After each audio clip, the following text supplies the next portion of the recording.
Hello मेरे प्यारे दोस्त, स्टडी पॉइंट में आप सबका स्वागत है। हम लोग जो है कि विद्युत धारा चैप्टर को पढ़ रहे थे और विद्युत धारा चैप्टर में पिछला वीडियो हम लोग बनाए थे प्रतिरोधकता और चालकता से संबंधित। तो इस बार के वीडियो में होगा हम लोग को पढ़ेंगे, सबसे इम्पोर्टेंट है कार्बन प्रतिरोध। ठीक है, जो भी मतलब इस ग्रुप में यानी स्टडी पॉइंट के जो नए हैं वो सब्सक्राइब करें ताकि नया नोटिफिकेशन उसे हर मिलता रहे। इसके साथ ही हम लोग चलते हैं कार्बन प्रतिरोध पढ़ने के लिए। तो चलिए देखते हैं हम लोग कार्बन प्रतिरोध के बारे में। ये है आपको कार्बन प्रतिरोध।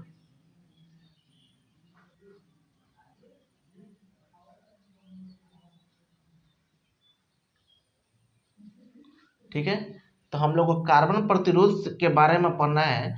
और हम आपको बता दें कार्बन प्रतिरोध जो होता है ना, ये कार्बन प्रतिरोध विद्युत या इलेक्ट्रॉनिक परिपथों में कार्बन प्रतिरोध का प्रयोग किया जाता है। और इन कार्बन प्रतिरोधों के मान को बताने के लिए यानी मान को ज्ञात करने के लिए हम कार्बन कोड का प्रयोग करते हैं।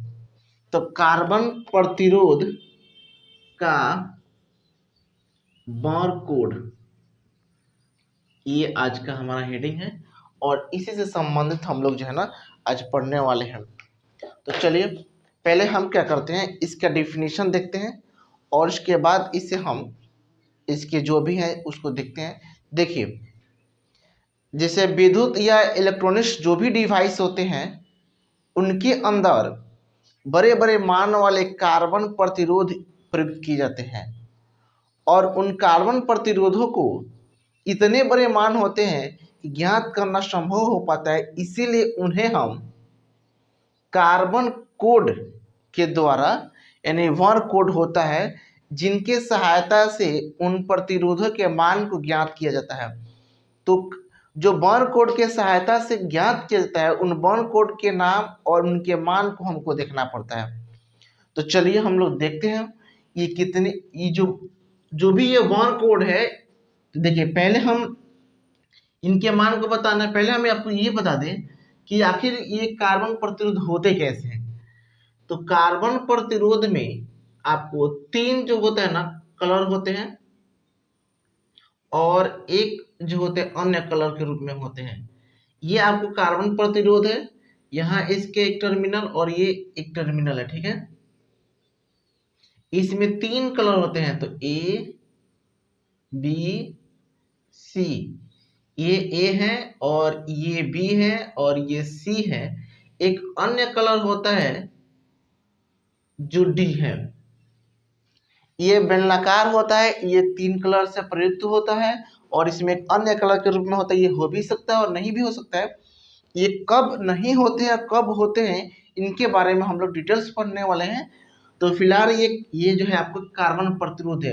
ये ए और बी और सी के जो भी रंग होते हैं ना यानी वर्ण होते हैं ना, वो आपको जो है कम से कम 8-9 जो वर्ण है उन वर्णों को आपको याद करना पड़ता है। उस पर बहुत सारा क्वेश्चन ऑब्जेक्ट के रूप में या सब्जेक्ट के रूप में पूछता है, साथ में न्यूमेरिकल भी पूछता है। तो आप हमारे साथ बने रहें और हम लोग देखते हैं कार्बन प्रतिरोध के बारे में। तो चलिए तो देखिए, हम कार्बन प्रतिरोध के बारे में पहला होता है काला भूरा लाल नारंगी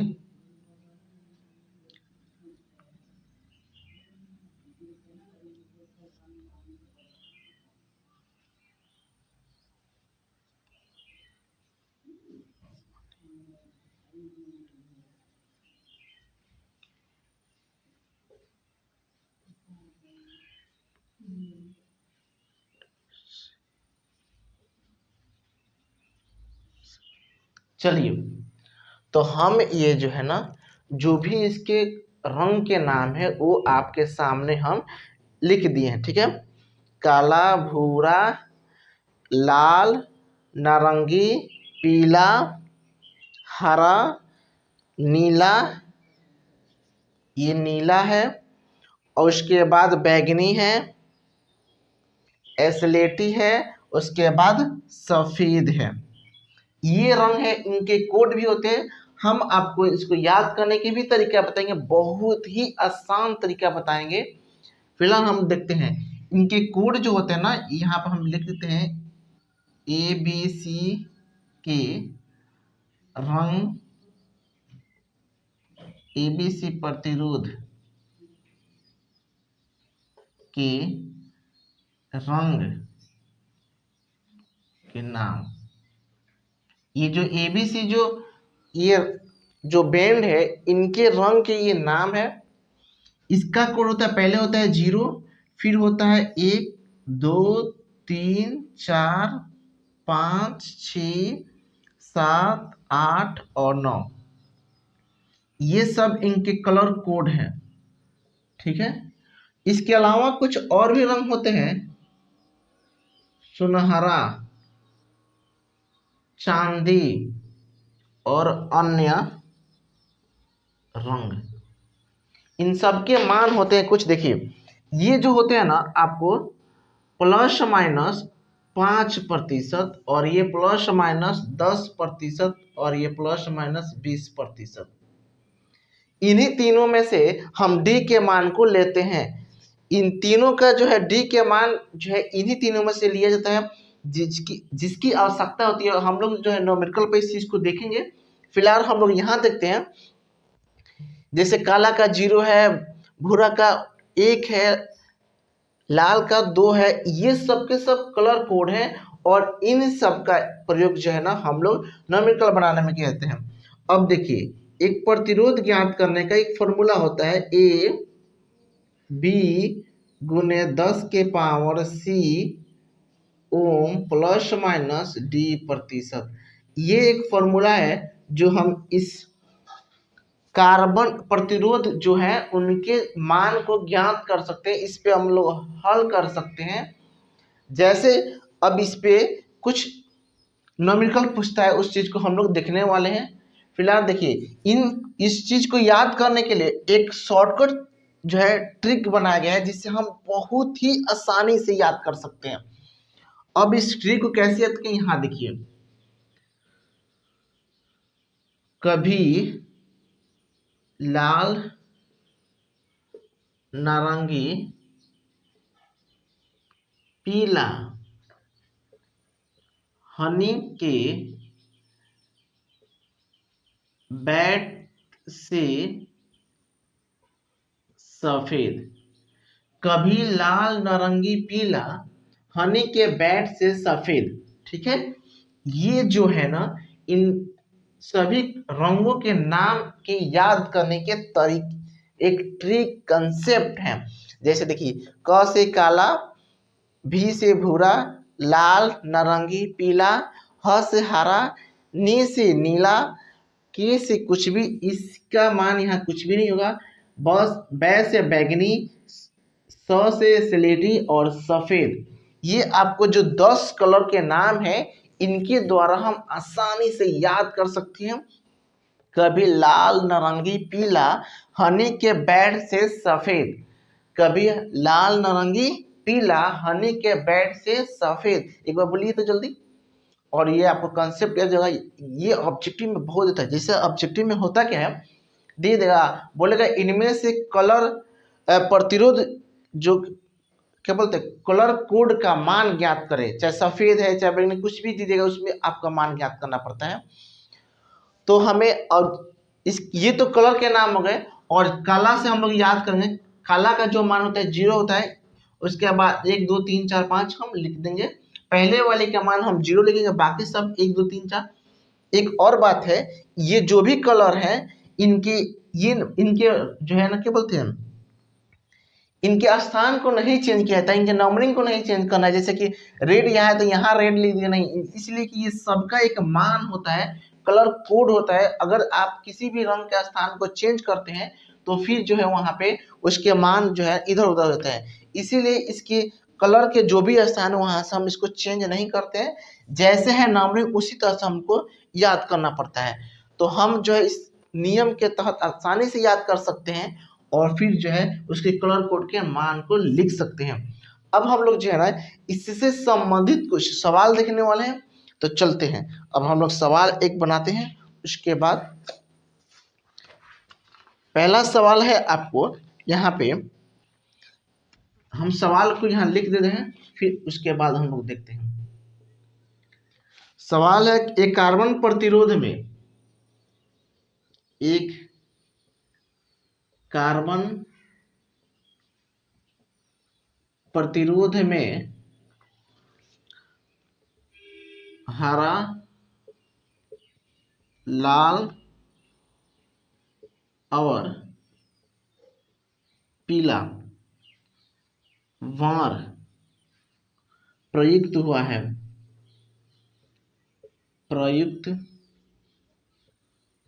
हुआ है, तो प्रतिरोध का मान ज्ञात करें। ये क्वेश्चन है कि एक कार्बन प्रतिरोध में हरा, लाल और पीले वर्ग प्रयुक्त हुआ है, तो प्रतिरोध का मान बताइए। देखिए, ये जो आपको फॉर्मूला बताया गया ना, इसी पे आसानी से बना जाता है। पहले हम जो जो दिया उसको लिखते हैं। देखिए, यहाँ पर दिया है हरा, लाल, पीला, ठीक है। तो हरा, लाल, पीला दिया हुआ है, तो हम आसानी से जो है ना ये फॉर्मूला के सहायता से हम बनाएंगे।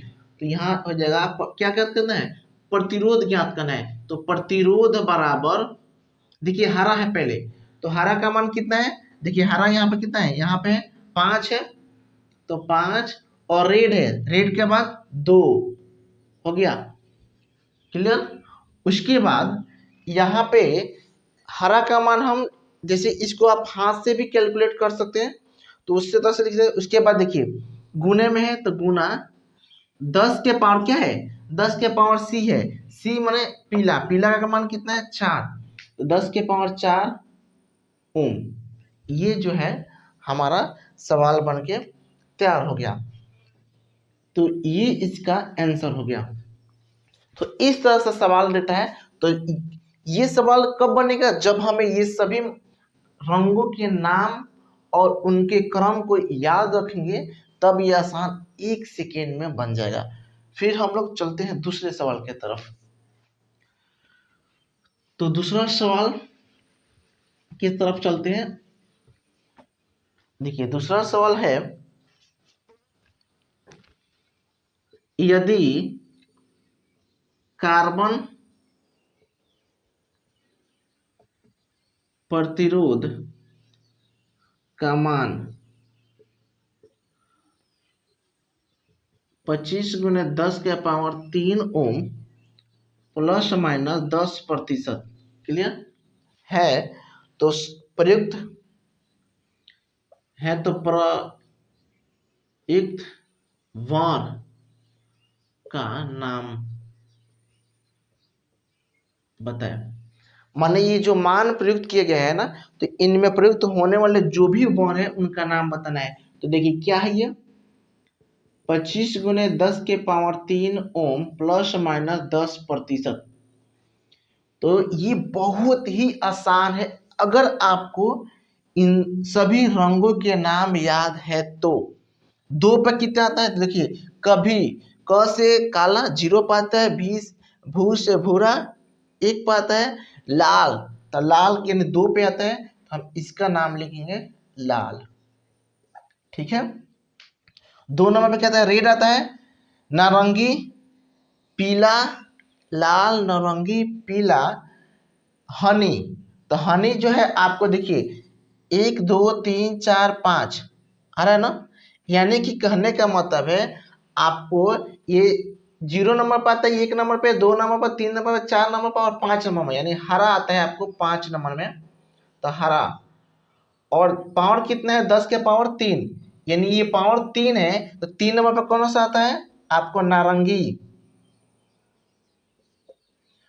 और प्लस माइनस 10% है, तो ये जो प्लस माइनस 10% दिया है, तो 10% क्या होता है? चांदी का। तो चांदी का हो गया। तो ये आपको जो है ना, देखिए आसानी से हम इसके नाम को लिख दिए। यानी कहने का मतलब है कुल ये कार्बन प्रतिरोध से जो भी संबंधित क्वेश्चन बनाना है आपको या फिर उसके मान को बताना है, तो ये सब, ये जो भी 10 रंग के नाम है उसे आसानी से याद करना पड़ता है। उसके बाद 3 अलग जो है ये डी के मान है, ये आपको याद करना पड़ता है। सुनहरा प्लस माइनस 5%, चांदी प्लस माइनस 10%, अन्य रंग के लिए 20%। और ये फॉर्मूला है R बराबर AB गुणे 10 के power C plus minus D%। तो ये था कलर कोड। इसके बाद हम लोग पढ़ेंगे प्रतिरोधों का संयोजन। तो प्रतिरोधों का संयोजन हम लोग पढ़ने वाले हैं। देखिए अपनी आवश्यकता के अनुसार हम प्रतिरोधों का संयोजन करते हैं। और प्रतिरोधों का संयोजन जो होता है ना, 2 प्रकार के होते हैं। तो यहां हो जाएंगे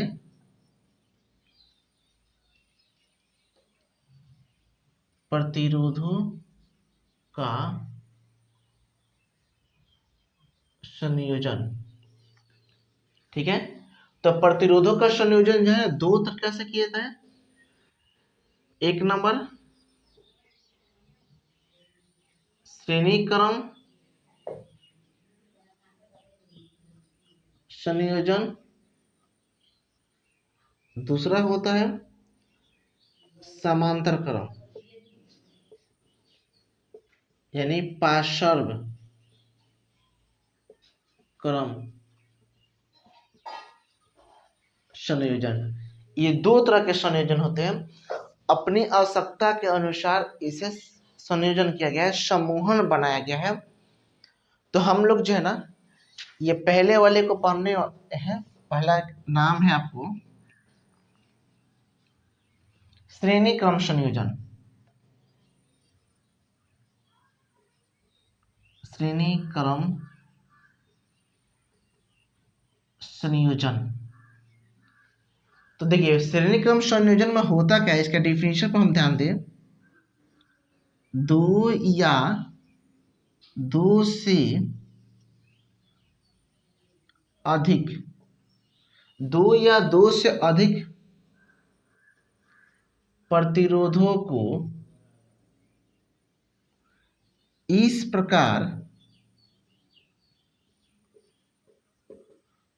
संयोजित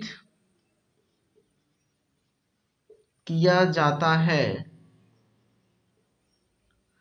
2 या 2 से अधिक प्रतिरोधों को इस प्रकार संयोजित किया जाता है कि सभी प्रतिरोधों में धारा का मान समान रहे। यानी ये कह रहा है कि जब 2 या 2 से अधिक प्रतिरोधों को एक साथ इस प्रकार उसको संयोजित किया जाए, यानी जोड़ा जाए कि सभी में धारा का मान एक समान हो, यानी नियत हो, तो उसे हम श्रेणी क्रम संयोजन कहते हैं। ठीक है, अब इसका फिगर जो है ना, इस तरह से देखिए।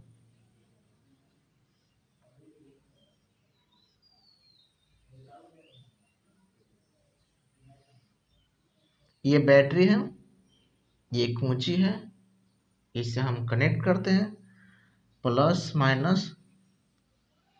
ये आपको R1 है, ये आपको R2 है, R3 है। धारा इधर से प्रवाहित होगी I। इसका विभवांतर V1, V2, V3 है। क्लियर? 3 प्रतिरोध है और आपको 3 विभवांतर है। ठीक है, अब हम इन तीनों के क्रम को देखते हैं।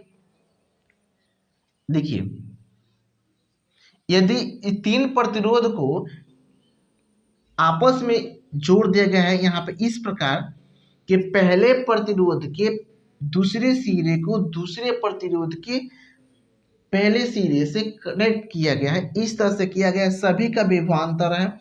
और इसमें एक आपको बात बता दे, इसमें जो होता है ना श्रेणी क्रम में धारा का मान नियत, धारा का मान इसमें नियत होता है, ठीक है। अब कुल विभव यानी V बराबर, यानी जो भी यहाँ का विभवांतर यानी है तो V बराबर कुल विभव V है। तो देखिए ये तीनों पर जो विभव है V1 V2 V3 है, तो हमको इनको देखिए ये सब के सब कहाँ से कनेक्ट है, यहाँ से कनेक्ट है, ये इसको दे रहा है, ये इसके दे रहा है, ऐसे कर रहा है। तो हम क्या करना है, तीनों के V के मान को जोड़ना है। तो ये टोटल विभव हो गया और यहाँ पे V1 plus V2 plus V3, ठीक है। और हमें जो है ओम के नियम से एक फॉर्मूला पता है आपको, फॉर्मूला हम लोग देखे थे, R बराबर होता है V बटा I। तो V बराबर क्या होता है, V बराबर होता है आपको RI, क्लियर। तो देखिए V बराबर RI होता है, तो इसी V को हम इसके अंदर रखेंगे, ठीक है। यहाँ देखिए तो V बराबर V1 का मान क्या होगा, R1I plus R2I plus R3I। अब इसमें धारा के मान समान होता है, तो सभी में धारा का मान समान है। अब हम इसमें I के मान को बाहर निकालते हैं, I को कॉमन लेते हैं, तो R1 plus R2 plus R3 और V के मान यहाँ क्या है, टोटल विभव RI, यहाँ लिखते हैं RI बराबर RI, तो R1 plus R2 plus R3, ये खत्म हो जाएगा। तो R बराबर क्या होगा, R1 plus R2 plus R3, ये हो गया आपको श्रेणी क्रम समूहन। अब देखिए इस श्रेणी क्रम समूहन में जब भी हम किसी चीज को जोड़ते हैं ना, तो इसमें प्रतिरोध के मान ज्यादा हो जाते हैं। इसमें जो है प्रतिरोध के मान ज्यादा हो जाते हैं, इसलिए कि ये जो भी मान है आपको डायरेक्ट जोड़ दिया गया है, सभी प्रतिरोध को एक दूसरे से डायरेक्ट कनेक्ट किया गया है, इसीलिए इसमें जो होता है ना प्रतिरोध के मान अधिक होता है। अब हम लोग जो है ना दूसरे नंबर पे क्या है आपको, अब हम लोग को समांतर क्रम समूहन को यानी पार्श्व क्रम समूहन को देखना है। तो चलिए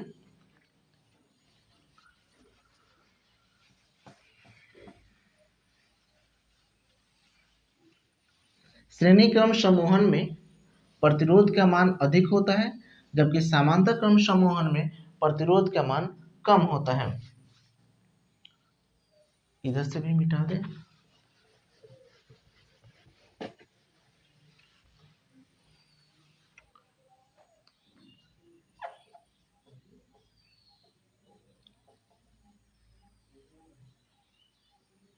समांतर क्रम संयोजन, समांतर क्रम संयोजन ये बहुत ही इंपॉर्टेंट है। शादी ब्याह में आप लोग देखते होंगे ना, जो डेकोरेशन किया जाता है, घर पे डेकोरेशन किया जाता है, ये सब किस क्रम में संयोजित किया जाता है, इन सारे चीज को हम लोग देखने वाले हैं। पहले हम लोग समांतर क्रम संयोजन को देखते हैं, उसके बाद फिर दो या दो से अधिक प्रतिरोधों को इस प्रकार संयोजित किया जाता है कि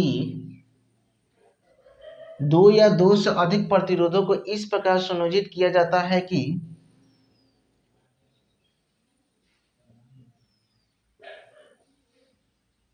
सभी प्रतिरोधों में विभव समान यानी नियत रहे। दो या दो से अधिक प्रतिरोधों को इस प्रकार सुनिश्चित किया जाता है कि सभी प्रतिरोधों में विभव का मान एक समान रहे। क्लियर? इसमें क्या होता है,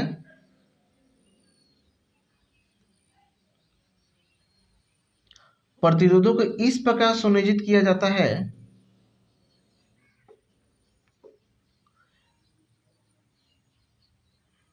कि एक बिंदु से सभी प्रतिरोधों को कनेक्ट किया जाता है।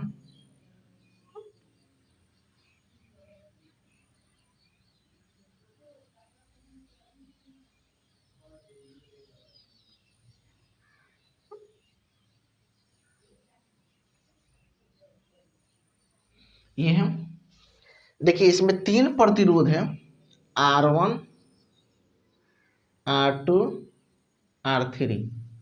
ठीक है, इसमें जो है धारा I1, I2,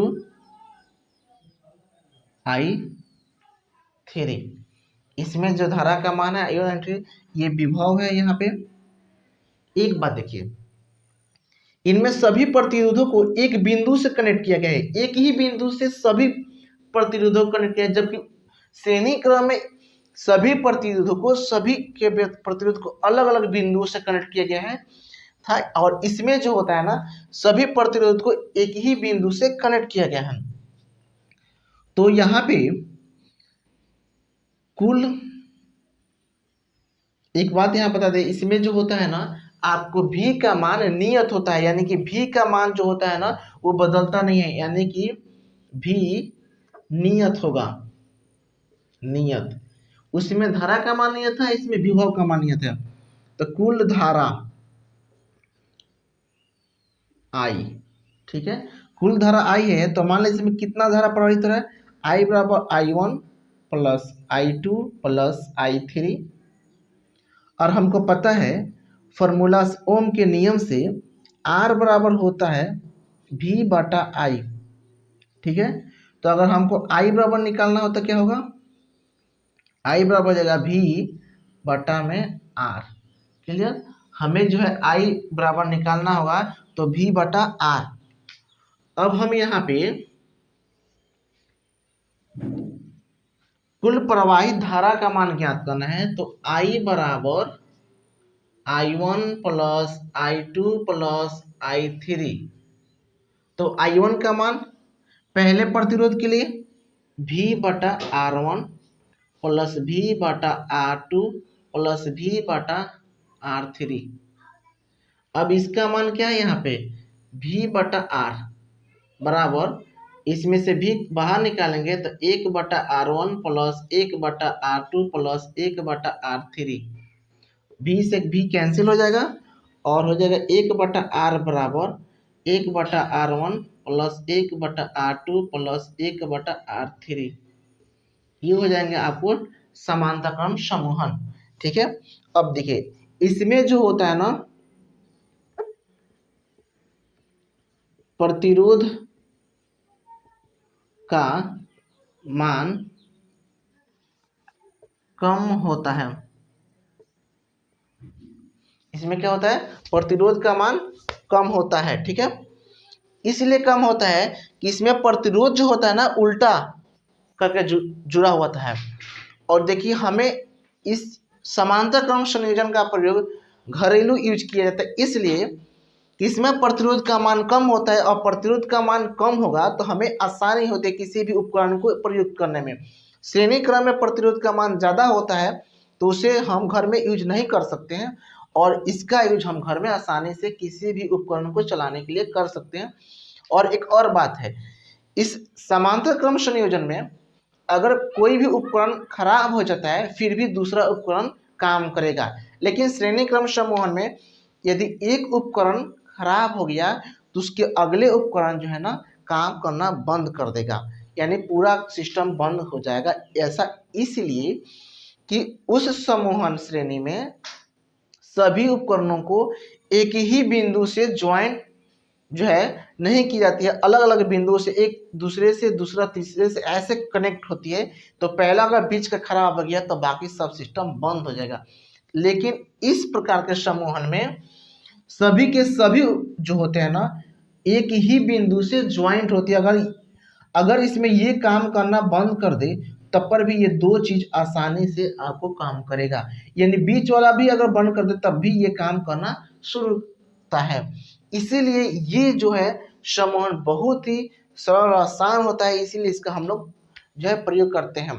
आप लोग देखिएगा जो घर पे डेकोरेशन होता था पहले, उसके एक बल्ब खराब हो जाने से जो भी उसके बाद के बल्ब थे वो काम करना बंद कर देते थे, इसलिए उसमें एक दूसरे से वो कनेक्ट रहते थे। लेकिन यहाँ पे एक दूसरे से कनेक्ट नहीं है, इसीलिए इसका प्रयोग हम घरेलू यूज में करते हैं। ये था हमारा समांतर क्रम संयोजन। अब इस पे आधारित हम लोग कुछ क्वेश्चन को देखेंगे, तो वो है अगले नेक्स्ट वीडियो में देखेंगे। जब तक जय हिंद।